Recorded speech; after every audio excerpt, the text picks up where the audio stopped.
Hello, I'm Asghar Sharif. You're watching news from Kazakhstan, and here are the headlines. On September 3rd, Kazakh parliament will gather for the first joint session after the summer vacation. What will political fall of 2012 be like? Major fire in Ilala Town National Park near the Medeo skating rink was finally put out. The fire destroyed 21 hectares of forest. Italian songwriter Son Pascal is planning to re-sing the song Englishman in Shymkent using Abay's poems.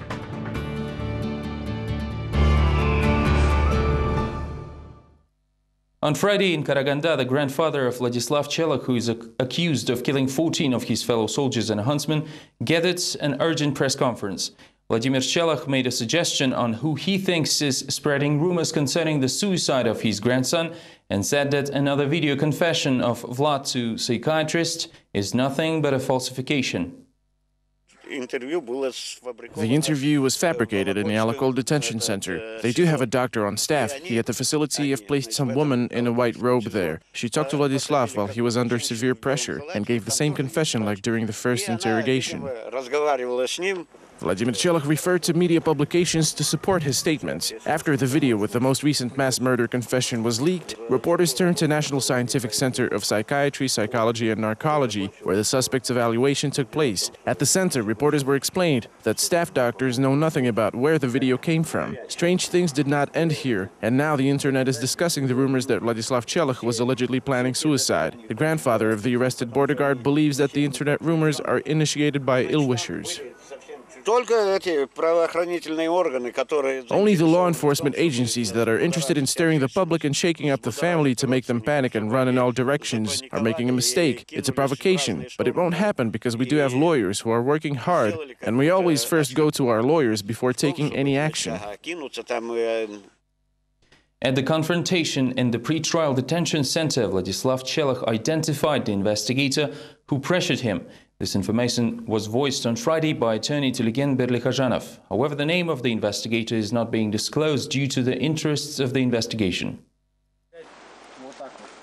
Vladislav Chelak, suspected of killing his fellow soldiers, confessed to a crime during his detention. General Prosecutor's Office revealed the footage of the investigative experiment, where Chelak detailed how exactly he was killing border guards at the Arkan-Kergan outpost. Later, he was scheduled for a psychiatric examination, and another video confession appeared in the media. However, after talking to psychiatrists, Chelak claimed he was subjected to pressure, and the investigating team exerted the confession testimonies by force. The prosecutor's office will decide within 10 days whether a criminal case will be brought against the border guard.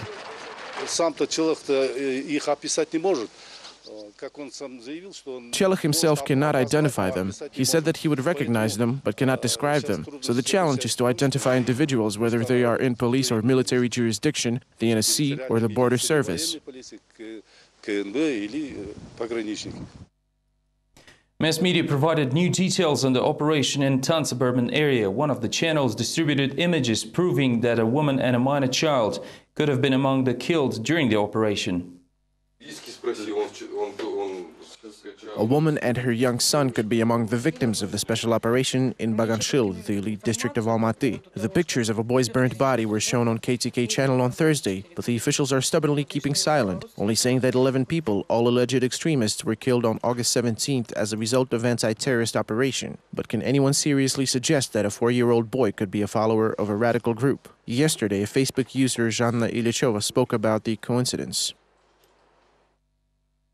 During the burial of a 4-year-old child who was in the house in Baganshil, it turned out that 4 out of 9 people there were children and only 1 adult male. So the rest must have been women. Are these people terrorists? This is all based on his words. His stepbrother, whose child was also killed, is wanted for a long time already, but I don't know the reason why.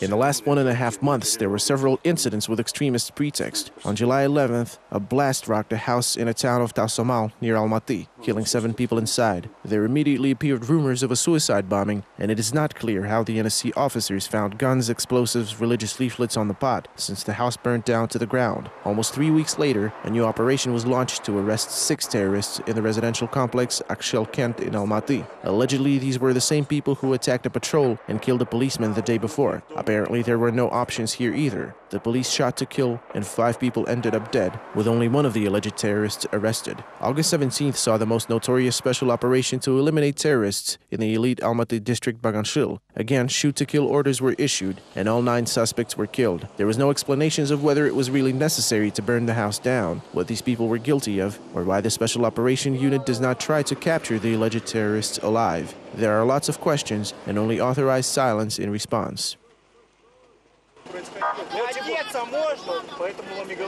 The fight against terrorism is populism. The war against the state is being waged by young people born in the 1980s, said political scientist Yerlan Karin in an interview to newspaper Vremya. For him, there is no doubt that these were indeed terrorists. The expert and member of the ruling party is trying to explain what makes Kazakhstan citizens to take up arms, go underground, and declare jihad. Karin states statistics. In 2011, armed services prevented 11 terrorist attacks and eliminated 18 terrorist groups, with over 50 more people in the last 6 months. Clearly, this is not the end of it, the analyst says. All members of these armed groups are very young. The youngest member of a group terminated this May in Aktobe was under 18. The gang, eliminated in August in Almaty, had the youngest member at 25. Kenkiak criminal group's youngest member was 23, while the Taraz gang had a member who just turned 20. In other words, young people continue to be actively involved in criminal activities, including extremism and terrorism. Psychologist Anastasia Dergacheva explains why young people become extremists more and more often. First of all, it is due to low social living standards and well-being. During transitional times, human life is devalued, and this is a very serious moral problem, which has serious consequences. Political scientist Rasul Jomali agrees with the psychologist's opinion that Kazakhstan's youth, especially in rural areas, is spiritually exhausted, and the lack of social guarantees makes them vulnerable and sets them on the path to extremism. At the same time, the state has long lost control over the emissaries who came to the country to preach the new forms of Islam, says Jomali. Мы наблюдаем серии террористических актов. Конечно, это очень пугающая ситуация. We see a number of terrorist attacks, and this, of course, is a very serious reason for censorship. This involves the spread of religious extremist movements, emergence of various sects exported from abroad, from the Middle East and foreign emissaries, whose activity is beyond control of our special forces and internal affairs agencies. All experts are asking why practically every anti-operation of the armed forces end up with a complete termination of suspects. Why is there no evidence produced to prove that terrorist attacks were indeed conspired? The lack of answers only increases suspicions about justifications of all these operations with so many victims. The announcement of the verdict of civil rights activist Vadim Kuramshin was postponed yet again. Now it is planned to be voiced on August 28. Meanwhile, more people gather in front of the court building. On Friday, the activists of the oppositional party Alga came to give their support to the human rights activists. Vadim Kuramshin is facing extortion charges for allegedly blackmailing Korday assistant DA. The family and associates of the human rights activist complained that the passing of the verdict has been postponed 3 times. Nurmuhammad Abidov, a representative of the regional court, explained that there was not enough time to meet the deadline and appealed to everyone in attendance to be more patient, giving the judge and jury more time. Я говорю, посмотрите на мать Курамшина, Вадима, говорю, в каком она состоянии. Вы знаете, как тяжело это ожидание? Take a look at Vadim Kuramshin's mother and the state she's in. It is really hard for her to wait for her son's sentence. We asked her to come down and wait for a little longer, as the most important thing is to get an unbiased and fair verdict on her son's case. Then the secretary announced that the verdict will be passed on Tuesday. But why on Tuesday and not on Monday, as it's a working day? It turned out that the Department of Internal Affairs in Jambul region and all of its employees will be going through a staff assessment procedure on Monday. В том числе конвой, который приводит Вадима Курамшина в суд, будут проходить плановую аттестацию. The political fall in Kazakhstan will be hot and intense, say Kazakh political scientists. The head of president's administration was replaced. Darigha Nazarbayeva will strengthen her position within the parliament, while the clan confrontation will intensify. At the same time, there is also a chance that everything will remain the same. More details in the next report. Serious staff reshuffling among the authorities is expected in Kazakhstan this fall. Political scientist Marat Shubutov predicts a possible replacement of certain key figures among senior officials. The political elite will see the return of the president's son-in-law Timur Kulibayev, making the chair unstable under Umirzak Shukiev, the head of the richest foundation of the country. Even if Aslan Musin will leave the post of the president's chief of staff, his people will still stay in power. In fact, it is impossible to remove them. Perhaps it will be Karimbek Kusherbayev, since he is one of the most prospective politicians currently. He is likely to be promoted at least to the deputy head of president's administration and, with some luck, to the chief of staff. According to the political scientist, this fall will also see the rise of Darigha Nazarbayeva, the president's daughter and MP, is predicted to take the place of the parliament speaker, or at least the deputy. Sirik Akhmetov will enforce his position as well. The vice prime minister responsible for social issues has recently become the head of Kazagro board of directors. However, the newly appointed chair will only play the role of a workhorse, believes another political scientist, Dasim Satbayev. He's not the kind of a man who will be playing a key role. In this sense, it is premature to include Sirik Akhmetov in the category of political heavyweights. He's a good workhorse, though. The alignment of forces depends on one person, says former MP and currently human rights activist Zauresh Batalova. It is likely that what happens will be just another reshuffling of the old deck. The president is not going to change the rules of the game now. The president doesn't want this. Even worse, president's people don't see this. Today, thanks to this power, they have a lot to lose, and they are not going to let go of their authority, money, and other assets. Meanwhile, the changes at the top do not appear to concern regular people. Citizens are quite indifferent to these type of staff reshuffles. I believe we're not really capable of changing anything, and very little depends on us, but some changes in the positions could be made. Changes in the political staff are always needed. I think that in any area there should be no permanent leader. The leader himself is getting tired. He must be feeling that he needs to be looking for something new. If we have a certain program for the country's development, then it is not important who came and who left. If we're developing, then we're going all the way to the end. The rumor that the political establishment is expecting changes has been circulating long and persistently. Everything will become clear at the beginning of the new political season. On September 3rd, the president is expected to traditionally open the new parliamentary session. The experts say that he's the one who will determine how the cards will fall. Shetpe village residents in Mangistau region who were injured as a result of mass riots at the train station in 2011 and the family of the killed firefighter Torebek Tolegenov are still unable to collect the promised state compensation. The families who lost their close ones were supposed to be paid around $7,000, while injured had to get around $4,000. Next report clarifies the financial delays. Bereket is a Group 2 disabled person. During last year's December tragedy, when villagers worried over shooting in Janauzian gathered at the Shetpe station, his wife and himself were returning home. Police responded to the spontaneous rally by opening fire at people. One of the bullets pierced Bereket's leg, and now he slightly limps and complains about random pain. It will take him 2 more years to fully recover, so financial aid would be quite handy before the man is able to return to work. But according to his father, there was no compensation so far. The local administration head has not explained the 8-month delay of payment. I have already appealed to many agencies since the president promised compensation of $3,350 to the victims. I brought up this issue to the new district administrator Jaku Aitoarov. He promised that everything will be resolved, yet I haven't heard a valid response from him so far. It's all too late for another Shetpe resident, Torebek Tolegenov, a firefighter who died of a head wound. During December riots, he sided with the innocent civilians, as he did not want to use force against them. Unfortunately, this decision cost Torebek his life, and he was the only casualty during the Shetpe unrest. The fireman's family still hasn't received the promised compensation of $6,700, although they are more aggravated by the fact that no criminal case has been initiated regarding the incident. Tolegenov's family already addressed letters to the General Prosecutor's office, yet they haven't received a response so far. Zeri Papai, the mother of the deceased, is distressed about the fact that the killer of her son is still unpunished. We've appealed to the prosecutor's office and other agencies, yet none of them responded. No one was found guilty, and the names of people who opened fire haven't been disclosed. I know that this is not going to bring my son back to life, but perhaps if the guilty party was punished, I might have put my mind at rest. Yet there is no response. The regional administration explained that payments are delayed because Shetpe residents haven't submitted their applications to the city administration. Therefore, the list of the injured had to be acquired from the prosecutor's office.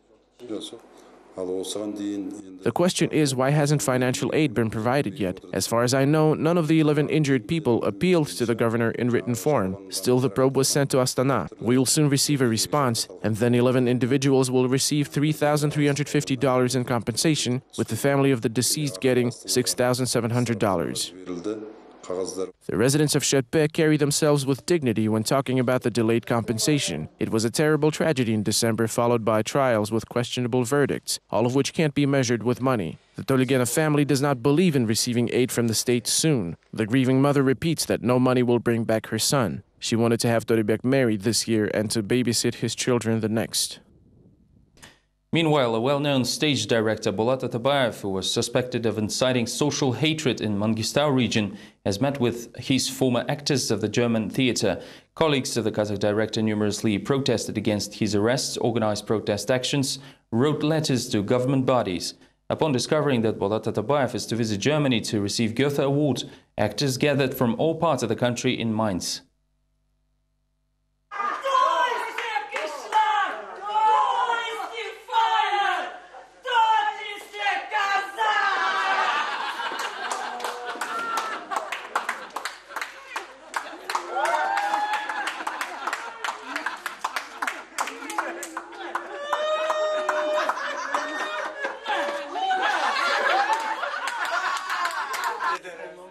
The former actors of German theatre who left Kazakhstan during Perestroika gathered at the large table and showered Bulat Atabayev with questions about the contemporary state of Kazakhstan while sharing memories and rejoicing his recent release from jail. Actors said they shook the old bones and prepared for their former director several skits and musical numbers in Kazakh and German. Atabayev visited Germany to receive the Goethe Medal for the development of Kazakh-German cultural relations. The award ceremony will be held in Weimar on August 28th. The list of winners also include a German teacher from Lithuania, Irina Veisel, and Bosnian writer Dževat Karahasan. On Friday, Atabayev thanked his former colleagues for their support and said he could never become a successful stage director if not the work in the German theatre.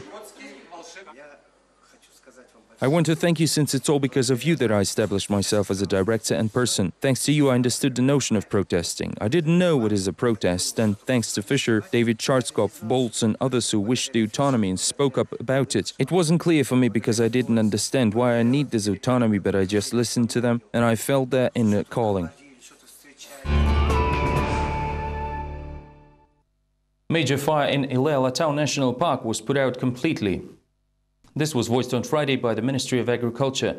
The hotbed of fire on Makhnatka mountain near Medeo was registered at 10 p.m. on August 22nd. The fire destroyed 21 hectares of forest. An investigation is currently underway. 710 people and 62 units of equipment with additional 5 helicopters were involved in fire extinguishing. The fire could have spread due to old fears left after the last year's hurricane. Experts talk about the possibility of such development in case fallen trees aren't cleared. The frequency of fires doesn't surprise meteorologists, as it's been especially hot in Almaty and the entire region this week. On Thursday, Kazgidromet Weather Service recorded the abnormally high temperature caused by the hot cyclone moving in from Turkmenistan. Now experts say the temporary cool weather will set in the area until September. The weather for the next week is expected to be cool and interchangeable with rain showers until August 28, but the temperature will reach its highs again after August 30. Rainfalls are expected only in the second half of September. The governor of Pavlodar region, Yerlan Arın, demanded to dismiss the chief doctor of TB Prophylactic Center, Bulat Jansagimov, who recently filed a complaint on the leadership of the regional health department to the press upon receiving support of his subordinates. The governor is confident that a person who went against the state official must not occupy executive positions. A week ago, the head of the TB dispensary accused the head of the health department, Nurlan Kasimov, of persecution. Bulat Jansagimov says the head of the dispensary is trying to fire him. In his interview to reporters, he even speculates about his boss's motives. I assume that he sold my position to someone. I don't understand how he did this while I am still in office and doing my job. In the meantime, he keeps putting a lot of pressure on me and issuing reprimands. The regional health department refuted the accusation and assured that it is not planning to replace Bulat Jansagimov. However, the doctor's interview to the press has prompted the governor to bring up the possible dismissal. If the heads of public health institutions set their staff against state agencies, then they must be dismissed. If they can't work and keep up the healthy team spirit among staff members, they should be fired. In such cases, you have the support of the governor's office. A little over a week is left until the start of the new academic year of school children. Education Ministry already conducted traditional August meetings, and the transfer to a 12-point grading system is planned to be introduced in the nearest future. Moreover, pupils should soon await new subjects such as Kazakh law, local history and archaeology. Currently, parents and children are buying stationeries and uniforms, the price for which has increased by around 20% this year yet again. The calculations in the next report. Ramzia Fairuzova from Pavlodar, whose son is going to the 2nd grade this year, is in trouble. She is trying to save her money on buying all things her child needs for school. However, after going to the school fair, the woman realized it was impossible. This year, Ramzia has spent about $100 on stationeries alone and $300 more on buying new school uniforms and sportswear. Everything is so expensive. Actually, I've been saving money since spring this year just to be able to get everything my son needs for school. My salary is even less than I have spent on providing my child with all the necessary things. Taking into account that I have only one son, I cannot imagine how families with 2 or 3 school children can manage to buy everything their children need for school. Natalia Tsoy from Almaty has also been to the school fair to buy a uniform for her daughter. She was unpleasantly surprised by the growth of prices since last year. Parents do not want to save money at the expense of their child's health and comfort, thus they stay away from low-quality Chinese clothes. We have spent about $85 and could afford only 3 items of clothing. We tried to choose high-quality fabric only, no matter if it's Chinese or Kazakhstan made. Providing children with textbooks is another problem for parents. This year, school children of 1st, 4th, 6th, 7th, 8th, and 11th grades are getting a full set of new textbooks. All others will have to buy them at their own expense. In this case, the older the child, the more expensive his set of textbooks will be. For example, a 3rd grade student needs about 6 books. They cost around $30. However, every year there are more school subjects and respectively more money is spent on books. Unfortunately, today schools cannot provide all students with the necessary materials. Officials at the Department of Education have their own calculation. They found out that $300 is enough to provide a child with everything for a new school year. Yet in reality, this amount covers just the bare minimum. Parents came up with their own list of expenses. School uniform at $80 to $170. Backpack at $20 to $80. Textbooks at $35 to $50. Physical education gear at $20 to $40. Stationaries at $70 to $100. And footwear at $70 to $135. The total is around $280 to $570. Personally, I need $500. First, I have to buy the blue uniform as it is obligatory at our school. Each suit is $200. I have to buy 2 suits and respectively spend $400. Second, I have to buy 3 shirts and clothes for physical education, footwear, a backpack, and stationaries. Nowadays, there is a wide range of stationaries on the market. Chinese ones are cheaper, but the quality leaves much to be desired. Better quality stationaries are more expensive. Jean Saya, the mother of 2, talks about the special preferences of the school where her children are studying.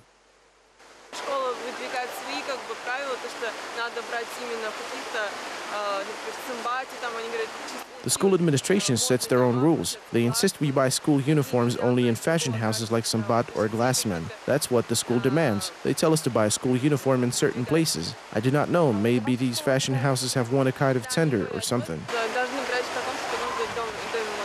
Representatives of the Fashion Academy Sambat deny this information. That's not true. Nowadays, every high school administration makes their students buy uniforms in Angel Khere and Glassman. I'm surprised at the information, as we have free sale in retail. Moreover, many parents come to us and complain that they are forced to buy clothes in Angel Khere and Glassman, but not in Sambat. I called the Department of Education, and officials said they had no idea about this issue and asked me to write them about the schools that force parents to buy school uniforms in particular places. Meanwhile, a school uniform is not actually officially required in Kazakhstan schools. The only requirement is have a white top, dark bottom set, which is a good way to save money. The smallest size of a girl's uniform is 4. Its price varies from $70 to $100. A boy's uniform costs around $50 or $60. In any case, it is hard for parents to save much money, especially if they have 2 or 3 children of school age. And don't forget to add another $5 for an obligatory set of flowers to give the teacher on the first day of school. Russia is implementing political strategies of Kazakhstan, namely the appointment of governors, election of MPs based on party lists. The program 2020 was advertised on Friday at the Palace of Independence. This is how the capital is preparing to celebrate the Constitution Day.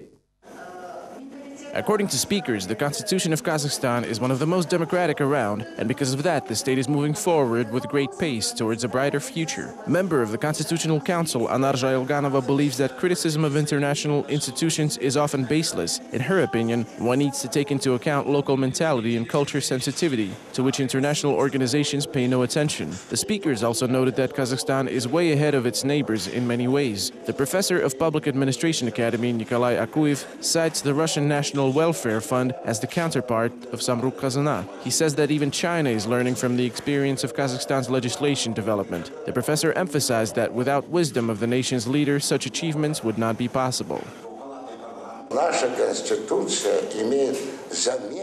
Our constitution has a great influence in other states. It is widely known now. The document is studied, and other nations are trying to adopt our practices of statehood building techniques. Englishman in Shymkent, this is the song that in half a year collected over 200,000 views on YouTube. Popular Kazakh sayings and guitar music, this is the secret of success, says the Italian singer Son Pascal. In Kazakhstan, the Italian is actively learning Kazakh language and sings Kazakh songs. More details in the next report. I'm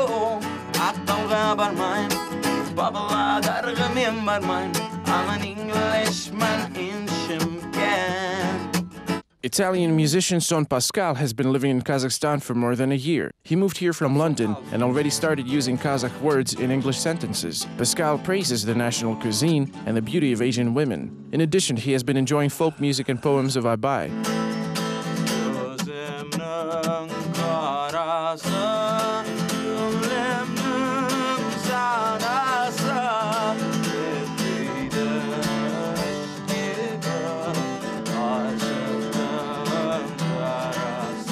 Pascal says that Kazakh mentality is similar to Italian, and now the musician is interested in Kazakh language and traditions, to the point of bonding his future with new discoveries in Kazakhstan's everyday life. Which is a beautiful classic. And so, yeah, my plans are learning Kazakh, singing in Kazakh also, without forgetting my roots. Every hour of Pascal's schedule is filled with hours of interviews, writing new songs, and meetings with Kazakhstan musicians and composers. Pascal receives many offers for collaborations now, but it was not as easy in the beginning. Everything started when the musician wrote a locally popular rendering of a Sting classic, making it Englishman in Shymkent. Friends, for the first time in history of Kazakhstan, we want to make a video with a $0 budget. How can we do that, grain by grain? The Kazakh internet community responded, took the video crew to Shymkent, and supplied it with a professional photo camera.